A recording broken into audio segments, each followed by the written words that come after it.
हम लोग cooperative marketing के बारे में स्टडी कर रहे थे, सहकारी विपणन।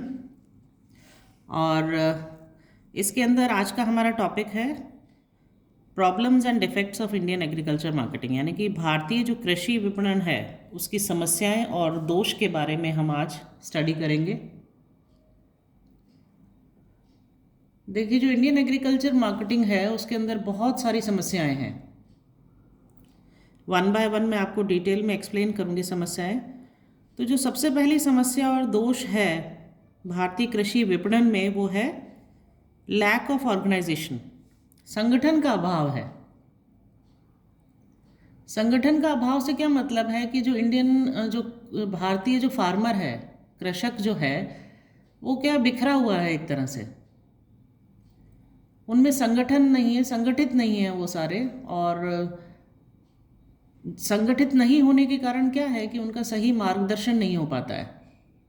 और इसकी ऑपोजिट जो है, जो परचेज़र होते हैं, जो उनसे उपज खरीदते हैं, वो इकोनॉमिकली साउंड है, आर्थिक स्थिति उनकी बहुत सुदृढ़ है। और इसलिए वो क्या करते हैं, किसानों को आसानी से अपनी बातों में दबा लेते हैं और उनका शोषण करने में सफल हो जाते हैं। So this lack of organisation या संगठन का अभाव एक बहुत इम्पॉर्टेंट प्रॉब्लम है हमारे देश में, जो एक बहुत प्रमुख समस्या के रूप में उभर कर आती है भारतीय कृषि विपणन में। सेकंड जो पॉइंट है वो है मध्यस्थों की बहुलता, एक्सेसिव सुपरफ्लुअस मिडलमैन।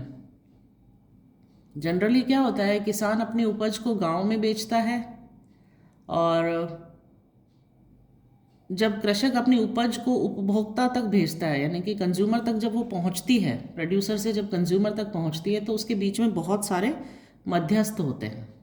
बहुत सारे मध्यस्थों से उसे गुजरना पड़ता है।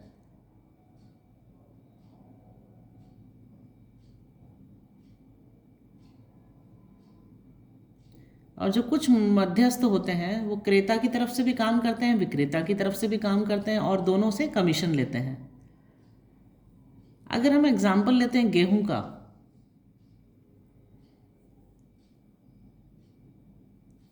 जो गेहूं की उपज होती है उसके संबंध में मध्यस्थ क्या करते हैं, किसानों से उपज को एकत्रित करते हैं।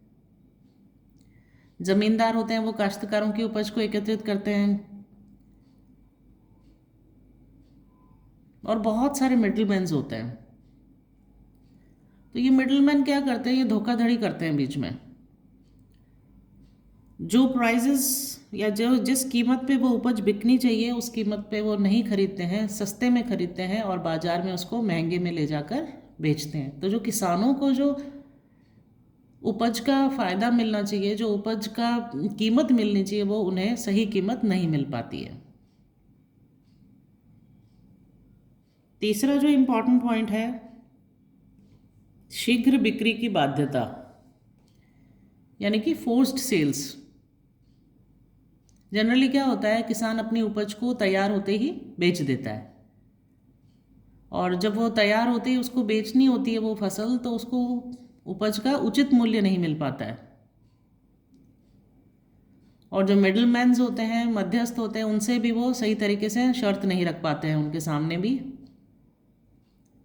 जनरली जो जब फसल आती है मार्केट में तो बाजार के भाव उस समय कम हो जाते हैं, और किसान क्योंकि अपनी उपज के लिए कर्ज लेके पहले से कर्ज लिया हुआ होता है तो उनके ऊपर बहुत दबाव होता है। तो इन दबावों के कारण वह व्यापारियों को सस्ते में उपज को बेच देते हैं। इसलिए क्या होता है कि जो उपज का उचित मूल्य उन्हें मिलना चाहिए वो नहीं मिल पाता है। एक शाही कृषि आयोग की स्थापना की गई थी। उन्होंने अपनी रिपोर्ट में कहा है कि यदि कृषक अपनी उपज गांव के बाजार में भी स्वतंत्रता पूर्वक बेचे तो उसे व्यापारियों को सीधे बेचने की अपेक्षा कहीं अधिक कीमत प्राप्त होगी।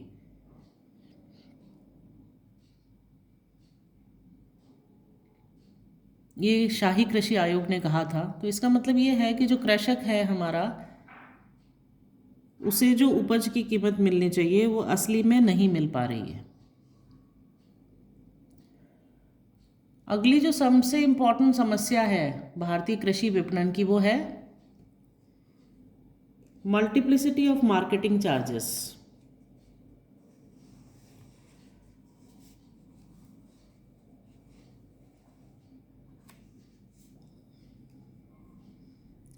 विपणन व्ययों की विविधता। देखिए, जो इंडियन फार्मर है, जो भारतीय कृषक है, उसको बहुत अनावश्यक मार्केटिंग एक्सपेंडिचर वहन करने पड़ते हैं। और जो ये एक्सपेंडिचर वो वहन करता है, उसका उसे कोई फ़ायदा भी नहीं होता है। उदाहरण के लिए अगर हम दें तो उसे टोल टैक्स वगैरह भरना पड़ता है, आढ़त देनी पड़ती है, चंदे देने पड़ते हैं, गोदामों का किराया देना पड़ता है। इस तरह से बहुत सारी उपज मूल्य से कटौती की जाती है उसकी, जिसे एक तरह से हम कह सकते हैं कि किसान को यह सब मजबूरी में देना पड़ता है, जो कि एक बहुत बड़ा दोष है हमारे भारतीय कृषि विपणन का।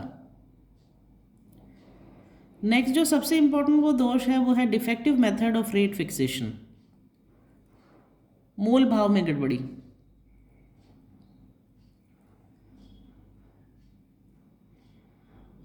देखिए, अधिकांश कृषकों की अगर हम बात करते हैं तो अधिकांश कृषक क्या हैं, अशिक्षित हैं,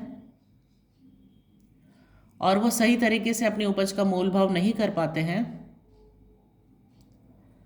और व्यापारियों के विश्वास पर ही मोल भाव वह करते हैं कृषक जो होते हैं, किसान होते हैं। और क्योंकि जो हमारे मार्केट्स हैं वहाँ पर कंट्रोल नहीं है, नियंत्रित बाजार का अभाव है, जहाँ पर बहुत सारी समस्याएं हैं और जिनको सीधा सीधा समझना किसान के लिए कई बार असंभव हो जाता है, वो नहीं समझ पाता है। जो बीच के मिडलमैन होते हैं, दलाल होते हैं, और जो व्यापारी होते हैं, वो ही इन चीज़ों को समझ पाते हैं। इसलिए क्या होता है कि जो कुछ भी किसानों को दिया जाता है वो उसे स्वीकार कर लेते हैं, और जनरली व्यापारी जो होते हैं किसानों को बाजार मूल्य से भी कम मूल्य देते हैं उनकी फसल का। तो एक बहुत बड़ी समस्या है भारतीय कृषि विपणन की। अगला है पॉइंट, गलत तोल यानी रॉन्ग वेट। आजकल तो बहुत ही डिजिटलाइज मशीन्स वगैरह आ गई है, फिर भी कृषक जो उपज मंडी में अपनी उपज बेचता है, इस रॉन्ग वेट के कारण ठगा जाता है वो, क्योंकि जो व्यापारी होते हैं और मध्यस्थ होते हैं वो ही तोलने वाले व्यक्ति होते हैं।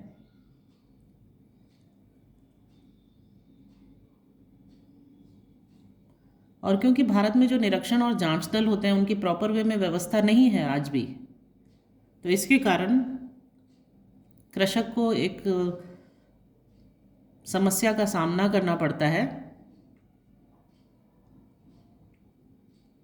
उपज चाहे ज़्यादा भी हो, लेकिन गलत तोल के कारण उसको कम पैसा मिलता है। अगला जो इम्पोर्टेंट पॉइंट है वो है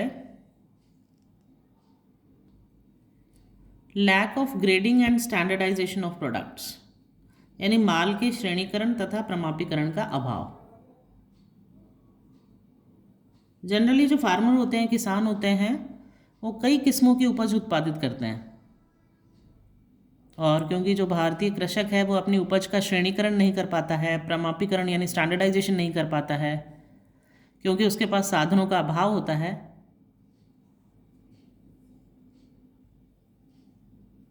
जिसके कारण क्या है कि वह जैसी उपज होती है उसी स्थिति में उसको बेच देता है, वो प्रोसेसिंग भी नहीं कर पाता है प्रॉपर तरीके से, और व्यापारी फिर इस चीज़ का फ़ायदा उठाते हैं और उस उपज का उचित मूल्य उनको नहीं देते हैं और उसको सस्ते में खरीद लेते हैं, जिसके कारण किसान को अपनी उपज का ठीक से मूल्य प्राप्त नहीं हो पाता है। अगला जो इम्पोर्टेंट पॉइंट है वो है गोदामों व भंडार गृहों का अभाव, lack of warehousing and godown facilities. आज भी ये स्थिति है कि जो भारतीय कृषक है, फार्मर है, उनके पास अपनी उपज को संग्रहण करने का यानी कि रखने के लिए उचित स्थान प्राप्त उनको नहीं है। गोडाउन्स का आज भी वेयर हाउसेस की कमी है, लैक है। इसके कारण क्या होता है कि जब वो अपनी उपज तैयार करते हैं तो तैयार होते ही अपनी उपज को उन्हें बेचनी पड़ती है,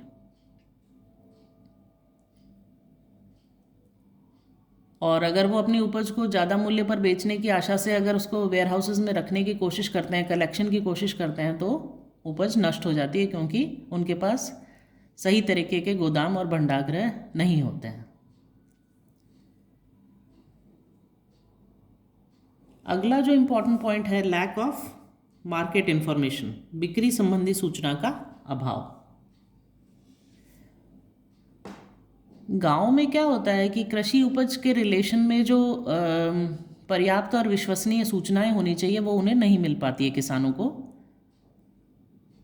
और किसान जो होता है गांव के व्यापारी पर ही विश्वास कर लेता है, उसी सूचना पर विश्वास कर लेता है जो जनरली गलत होने की संभावना होती है, और उसे जो अलग अलग मंडियों में जो भाव चल रहे हैं उसके बारे में जानकारी नहीं होती है, जिसके कारण जो मध्यस्थ है और जो व्यापारी है वो सस्ती रेट पर सामान को खरीद लेते हैं, उसकी उपज को खरीद लेते हैं। गांव में आज भी ये स्थिति है कि क्या रेट चल रहा है वो उन्हें सही तरीके से नहीं पता चल पाता है, जिसके कारण किसानों को इसका नुकसान उठाना पड़ता है।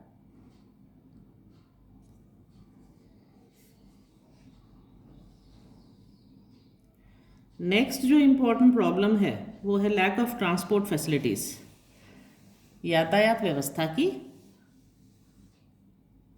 कमी।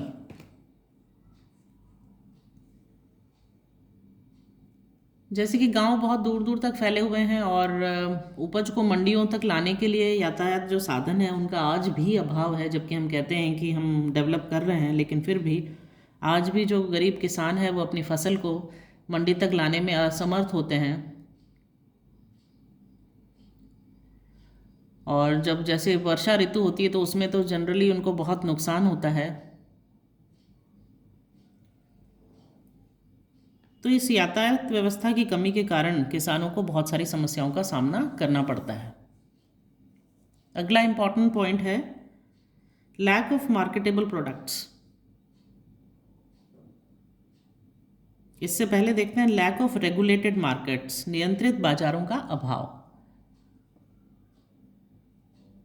हमारे देश में कृषि उपज की बिक्री के लिए जो रेगुलेटेड मार्केट्स होने चाहिए, नियंत्रित बाजार होने चाहिए, वो नहीं है। नियंत्रित बाजार में क्या होता है कि किसान को फेयर प्राइस मिल जाता है अपनी उपज का। हमारी जो मंडियां हैं अधिकांशतः वो क्या है, अनियंत्रित है, जहां मार्केटिंग के जो लॉज है, जो नियम है वो लागू नहीं है, और व्यापारी क्या करते हैं, अपनी मनमानी करते हैं। और जो नियंत्रित मार्केट्स हैं वहाँ पर भी कठोरता से उन नियमों का पालन नहीं होता है, और इस कारण यदि कृषक अपनी उपज मंडी में ले भी जाता है तो उसे उसका पूरा फायदा नहीं मिलता है।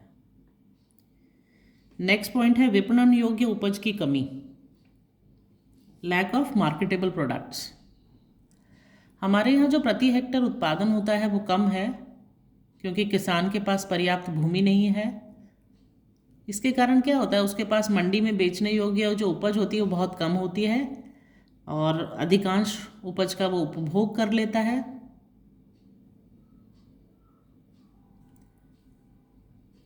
कृषि उत्पादन में वृद्धि करके ही, यानी कि एग्रीकल्चर के प्रोडक्शन को बढ़ा करके ही किसान की बिक्री योग्य उपज को बढ़ाया जा सकता है, लेकिन असली में हमारे यहाँ क्या है कि किसानों की जो बिक्री योग्य उपज है वो कम है।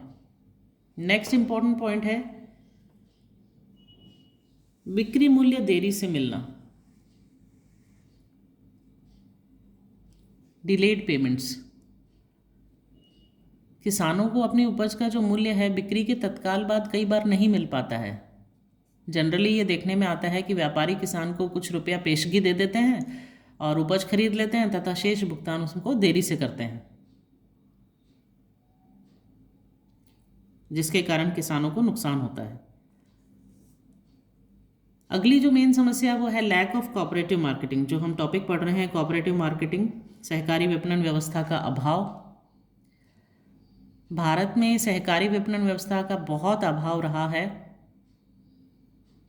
सबसे पहला जो मेन कारण वो है कि यहाँ पर पर्याप्त कृषि उपज विपणन समितियाँ ही नहीं हैं, और यदि कुछ विपणन समितियाँ हैं तो वे सीमित मंडियों में ही कार्य करती है, और उनकी कार्य व्यवस्था में भी बहुत सारे दोष हैं। मंडियों में ज़्यादा से ज़्यादा जो मिडिल मैन्स हैं उनका बोलबाला रहता है और वे अपनी मनमानी करते हैं, जिसके वजह से किसानों को बहुत भारी नुकसान उठाना पड़ता है। तो बहुत सारे दोष हैं हमारी भारतीय कृषि विपणन प्रणाली में, बहुत सारी समस्याएं हैं जिनको दूर करने की आवश्यकता है। जब भारतीय कृषि विपणन व्यवस्था में इन दोषों को दूर किया जाएगा, तभी हमारे देश के किसानों की आर्थिक स्थिति सुधर पाएगी।